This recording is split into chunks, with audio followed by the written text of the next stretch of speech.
Rated E to E10+.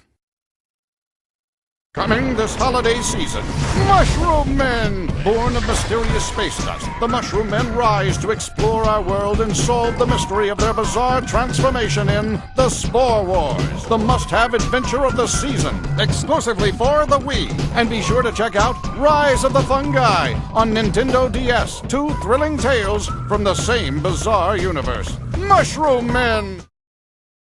We can't even get into co-op. Yeah, I don't know what happened.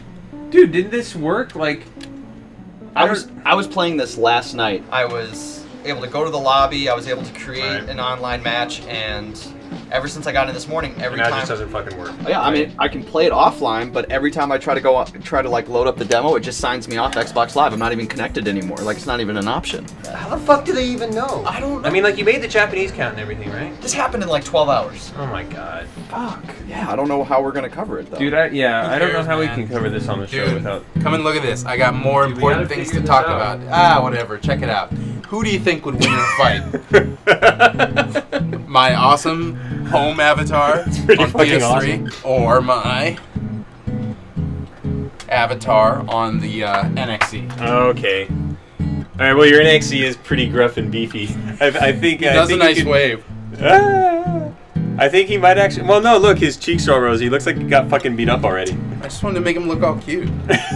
I just wanted to But win that in a guy's fight. got the salsa. That's true. I think he knows other dances too, but I'm pretty sure I don't care about the other dances. I think salsa's gonna be the best. Look at that twirl. Woo! The real question is, where's your fucking me? Why isn't your me in the mix? I'm pretty sure my me died of starvation like a year and a half ago. I haven't seen him in years. And fuck me.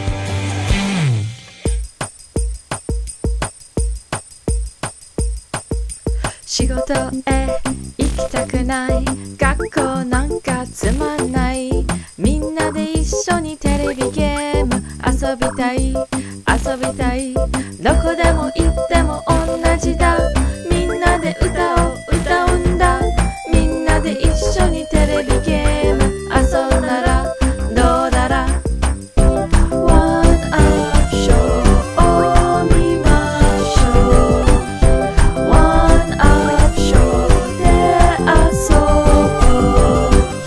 うワンアップショーワオすごいワンアップショーやったよワンアップショーです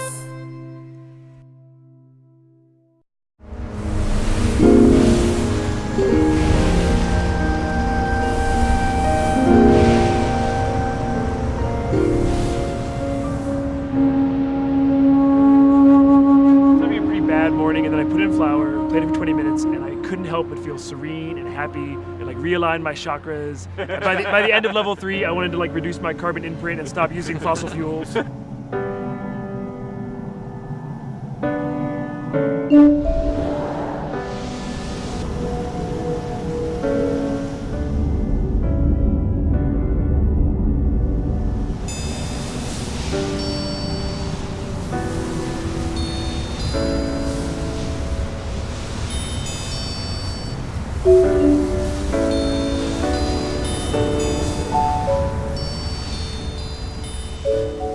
It feels a lot like Flow. I think a lot of people who played this did play, or will have played Flow, and the actual basic movement, like the turning and everything, like that really works. And what's also really cool, it's something it took me a while to realize, is like when you think about it as if you're playing as the wind instead of the flowers. Right, you're the Zephyr, you're not the flowers. Right. Yeah. That really, then that's kind of like the controls click, and then turning and like you said, whipping up and falling back down, and that's actually cool because you can kind of get a lay of the land too when you spin up, and it looks gorgeous. Yeah, as when the well. camera pans out and you see your whole, as you grow in petals and you become all these kind of exotic colors, kind of the analogy I use is you look like one of those Chinese dragons in a parade. Right. Kind of zipping up and down. It's just a really pretty scene.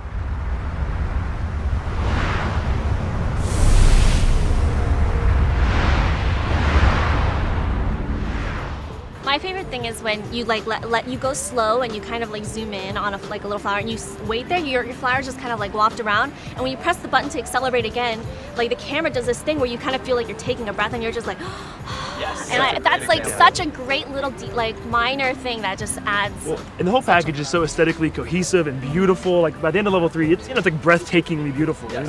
And it's not that it's the best looking game in terms of polygons on screen. It's just like all the choices they made were very specific and subtle and stylized. It's the coolest grass I've ever seen in my life, though. I've never enjoyed looking at grass in a video game like I have. And it's kind of tech demo-y, but it's like it's actually, it feels totally cohesive. It doesn't feel like that. I mean, it is really just kind of pushing one specific like visual idea, but it works so well.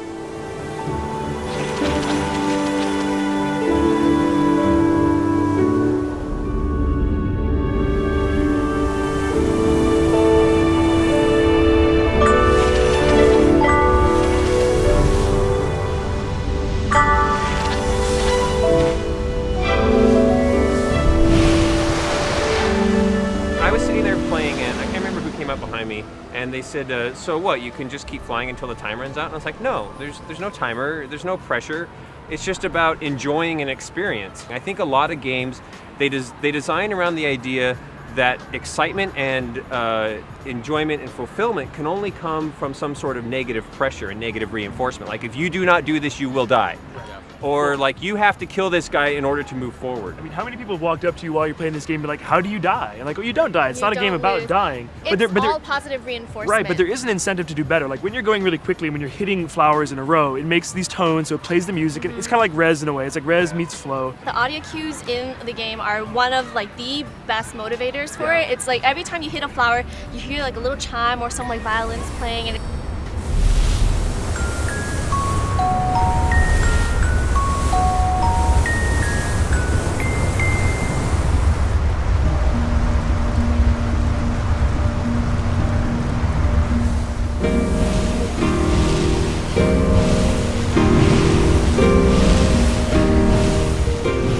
One really clever thing the game does, I think, which makes me feel like these levels are really expertly designed, is regardless of the speed you're going at, if you want to go top speed, you'll miss a bunch of flowers, but there's all sorts of like embankments at the end of rows that will feed you back into the area we're supposed to be going. So even if if you usually want to get like a circular pattern of flowers, you'll have to go kind of slowly and meticulously, but you can just kind of fly past it and keep on making passes at it and get them all. And I think doing it that way is like really exhilarating and feels really natural. I have this like compulsive need to get every single flower. Like the more flower you touch, the more petals you get, the faster you go, and I just have this compulsive nature where I want to get every single flower. Some people are like, you're ruining the experience, you're playing it wrong, but I still have fun doing it, and it rewards me for it anyway. So I thought it was cool. You could like play it one way, like the artsy, like I want to just experience the game, and you can also play it the other way where you're like, I want to max each level. I want to find all the cool hidden details. I can just keep flying around in gradual circles and enjoying the look and the feel of the game and get them in my own time.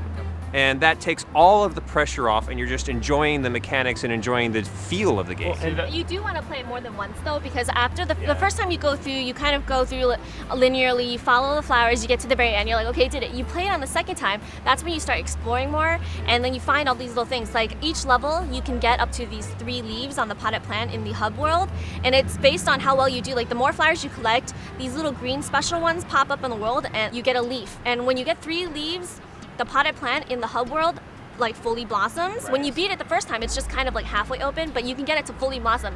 And that little thing makes you just feel so accomplished. You're like, I made that flower bloom, and it's really great. Yeah, I think it's a perfect game for anybody to have in their library, because there are so many times where like late at night before I'm going to bed or whatever, playing something for 20 minutes that's not like Gears of War or Left 4 Dead that requires a lot of interaction and a lot of engagement. I think really anybody can enjoy it. I think the central theme of this whole game is renewal. And you see that in the menus, and you see it when you go through a level. And I don't think it's necessarily pro or con to urban life. I think there might be a statement there that urban life, it can be renewed.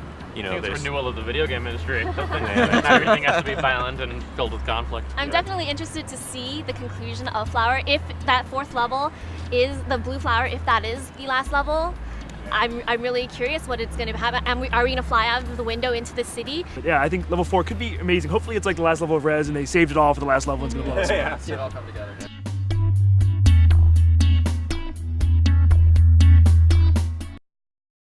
Rated E to E10+. Coming this holiday season, Mushroom Men! Born of mysterious space dust, the Mushroom Men rise to explore our world and solve the mystery of their bizarre transformation in The Spore Wars, the must-have adventure of the season, exclusively for the Wii. And be sure to check out Rise of the Fungi on Nintendo DS, 2 thrilling tales from the same bizarre universe. Mushroom Men! So Nick, I think we made a classic mistake. Did we? We made a classic mistake. Do tell. Well, we ordered 2 import copies of Locoroco 2 from Japan, from, our local Japanese importer. Instead of buying 2 European copies of the game, which would have had plenty of English dialogue for us to read. Yeah, Locoroco's already kind of enough of what the hell is this, what's going on, never mind everything being in Japanese.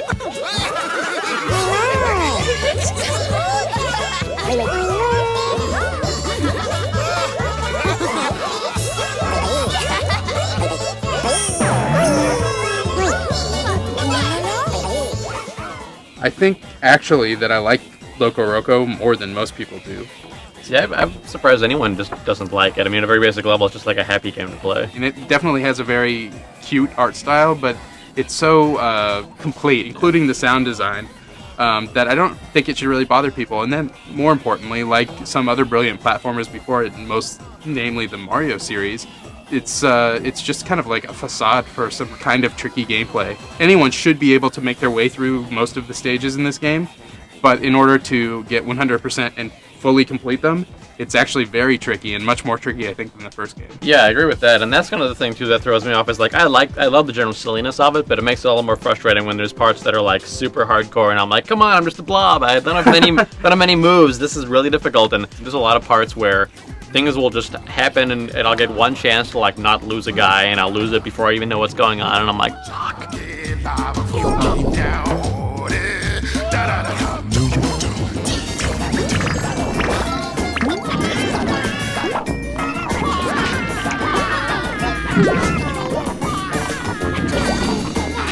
What I do like in this, they seem to have done a better job. My girlfriend was playing, and she like hopped on a little lift that was carrying the Locoroco up, and left one behind because she had just been a pile and reaccumulated it. And I pointed out, I was like, oh no, the other one. She was like, too late. And there were like spikes at the bottom, so she couldn't go back. So she plopped down, and we were like both kind of sad. But then like here he came by himself on this lift right behind him, and it was like super cute and like I figured it out. And, that's really so nice. there's moments like that where it still like saves you because it knows that it's kind of like being a jerk.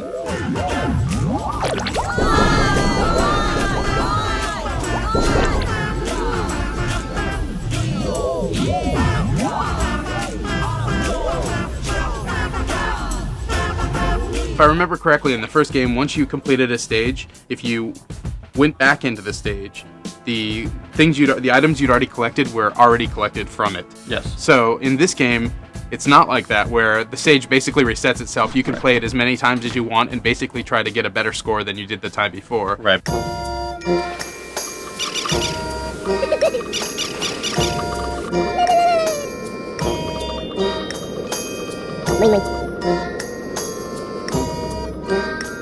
That's another important thing about this game. If you're not listening to it while you're playing it, you're really missing out on like a giant part of the game, because just like before, the little Locoroco are singing along. Depending upon which of the 8 colors of Locoroco you're using, the song that they sing is slightly different. And then of course, if your ball is between 1 and 5 Locorocos, you get, or 1 and 4, you get a certain amount of music. On the 5th one, it adds another musical instrument, and I really like that. Like once you get your ball up to size 15, like the music is pretty full featured and sounds really, really good.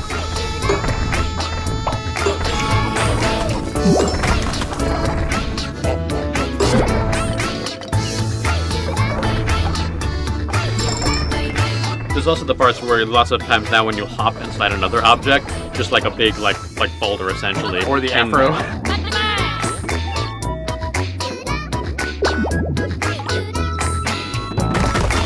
If you you're in the like spherical one, you're basically controlling like a little ball rolling around, so that has different physics, and then you can break through boulders. So that changes the game a bit. I mean, it's still kind of like rolling and platforming, and it's still the same buttons, it's still simplistic, but there's enough variety in the stages now that it feels a little different moment to moment. And now, more than before, there are just every stage has different like machinery and different like obstacles and lots of new interactions. I mean, one of the big ones obviously is that your guys can bite down on things now. So there are like vines that you can climb on and like puzzles where you'll have to jump all around the stage.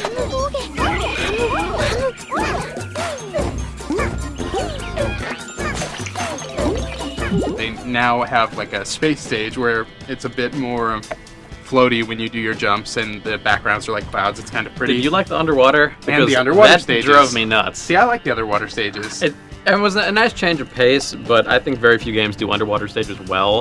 And this, like, it's the physics weren't as fun. It's just hopping around on land, and it's like I had to adjust, but it was more frustrating than challenging for me. In the underwater stages, they'll have specific sections where it's enclosed in like kind of electrocuted water, and so throughout those periods, your Locoroco have to be broken down into tiny balls instead of into one mass, and it just makes it's a different challenge than you would ever have on land.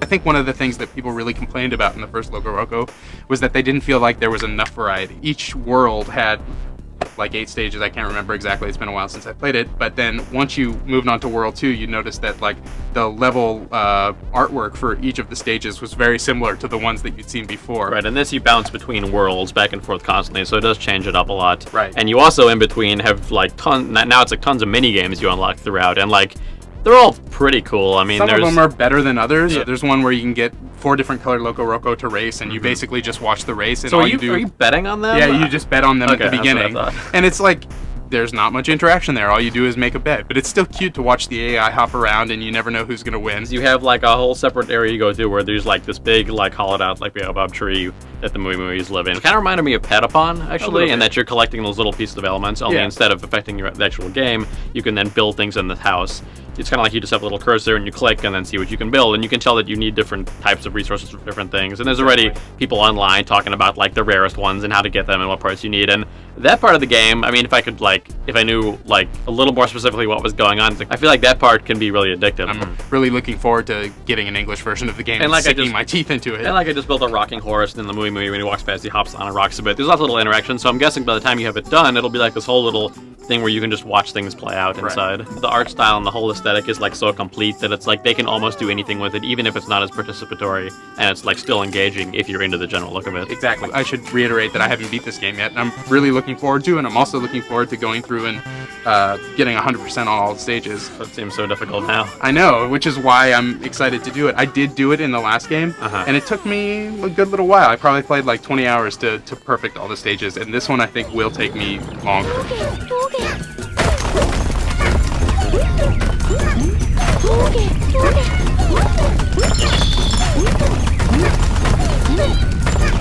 I love this series. It's one of my favorites, and the control is so unique. There's really nothing that plays like this out there at all. It definitely has a Sony sort of feel, but like I wish Nintendo was making platformers of this quality. Now more than ever, though, do I want a real PSN Locoroco game too? Oh, now I want great. full TV. I mean, it's got the 6-axis there. It would be fun with the 6-axis. Yeah. If people have played the first Locoroco and they didn't like it, they're probably not going to like this one. I mean, I can say without a doubt. But if you played the first Locoroco and you kind of liked it, but you thought it got kind of boring after a while and you just didn't think there was enough there, I think this game remedies that. I'd say as far as expectations, though, just don't expect as fresh an experience. The first time I picked up the first Locoroco, which is totally like, I was like, wow, this is the happiest game ever, this is totally engaging, and now it's like, I know Locoroco, I'm familiar with what it does. This one has more variety, but I'd say not to expect quite the same, like, blow you away, silly happiness. Rated E to E10+. Coming this holiday season, Mushroom Men! Born of mysterious space dust, the Mushroom Men rise to explore our world and solve the mystery of their bizarre transformation in The Spore Wars, the must-have adventure of the season, exclusively for the Wii. And be sure to check out Rise of the Fungi on Nintendo DS, 2 thrilling tales from the same bizarre universe. Mushroom Men!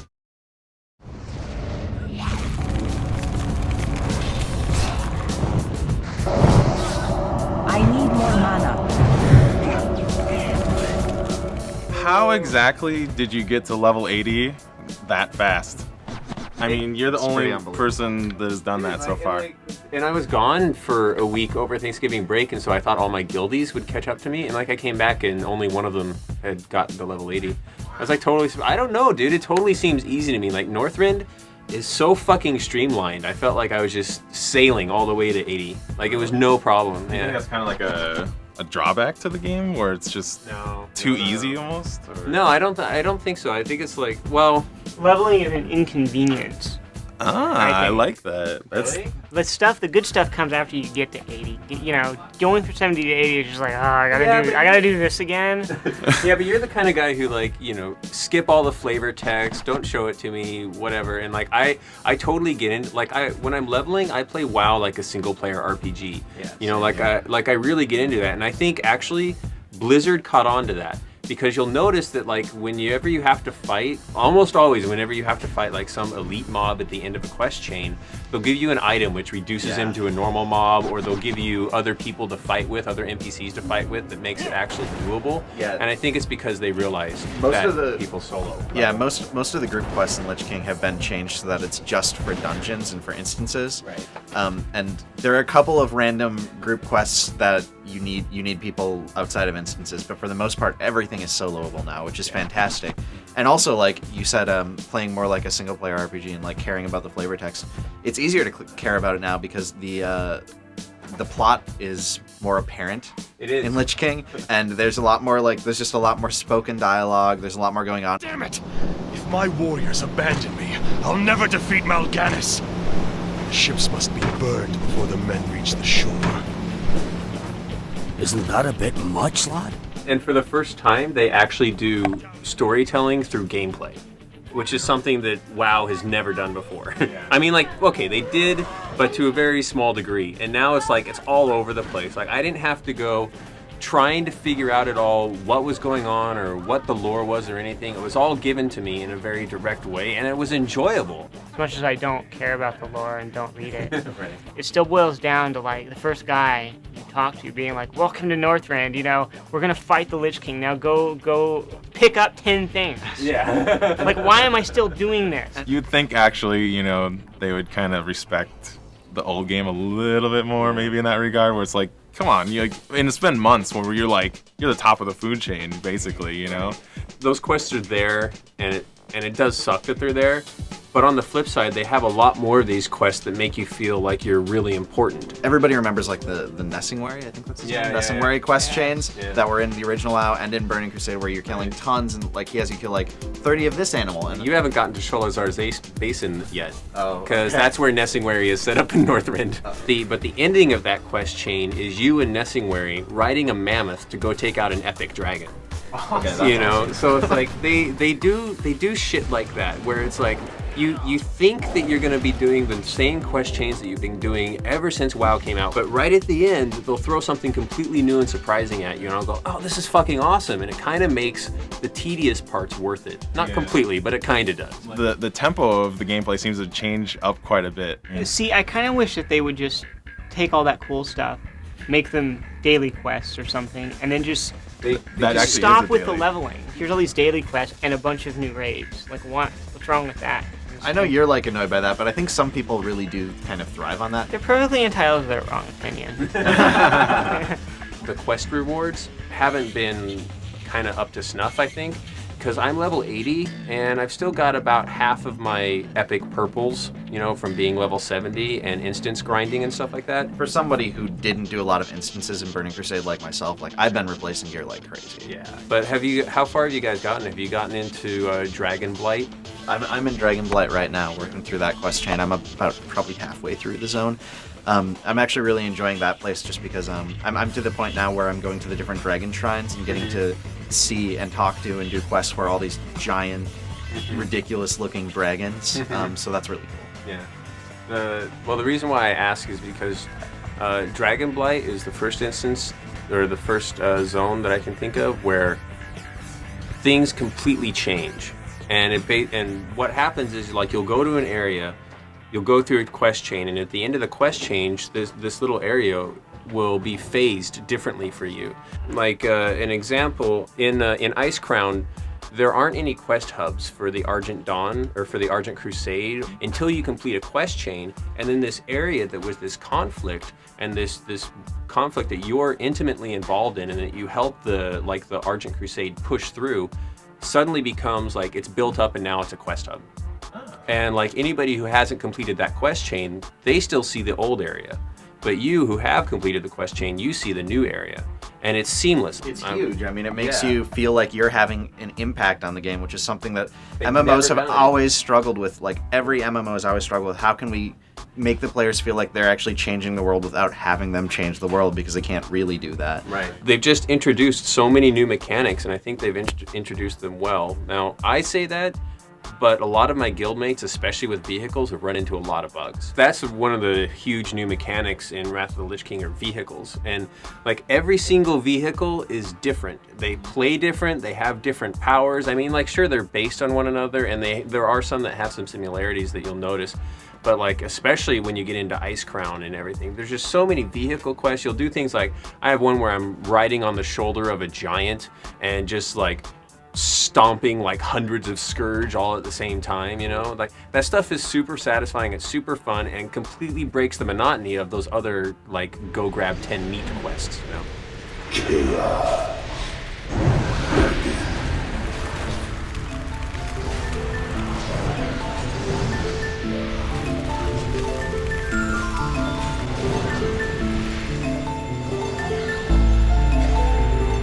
I've only run a couple of the instances. I haven't run any of the level 80 instances yet.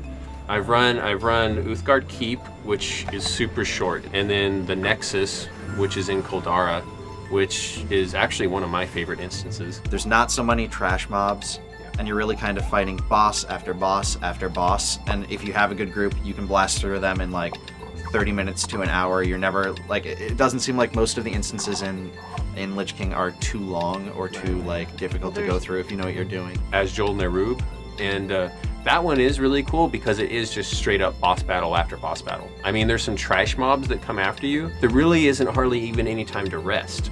It's meant to be done like that. It's also really interestingly constructed in that it's like a giant tube that you fall down in. And so it's like this kind of insect den,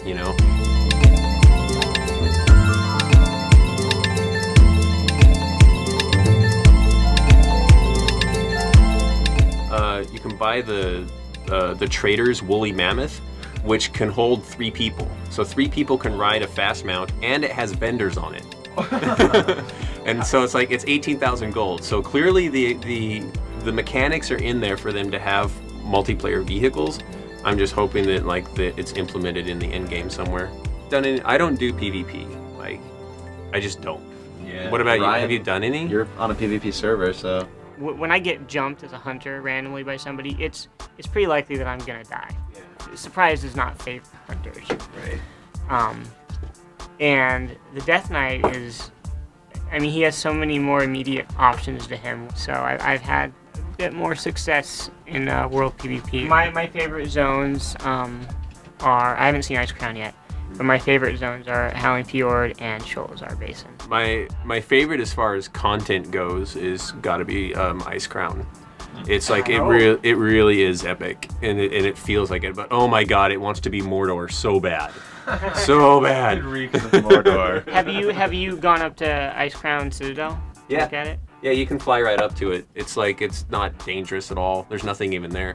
Oh, really? I mean, like, there's stuff kind of on this, I mean, there's stuff kind of like on the ramparts around it or whatever, but you can walk right up to the front door and like, Arthas! Speaking of Arthas, though, like, you really get a lot of Arthas in this game. Right in Howling Fjord, you get a mission where you run into Arthas, and then there's several missions throughout, and they're all tied together and like, you get to see things like, I try not to spoil it, but let's just say you get to see things that you wouldn't think you would get to see, and that you get to see them from Arthas's perspective. The blade is cursed. Let's get the hell out of here. I'm actually mostly enjoying some of the new talents and some of the new abilities. Really enjoying the new Blade Storm. You just blast that, you just start killing everything around you. And the cool thing is that you're not stationary when doing it. You can actually circle around them. Well, yeah, my new favorite ability for mages is when I hit level 80 and I got Mirror Image. Yeah, and it's crazy. It's really crazy awesome. Like, you just generate 4 clones you in should yourself. like PvP. Yeah. I think that evil is actually inside you, you know, about ganking people, but you just don't act on it. Yeah. You just gotta embrace it.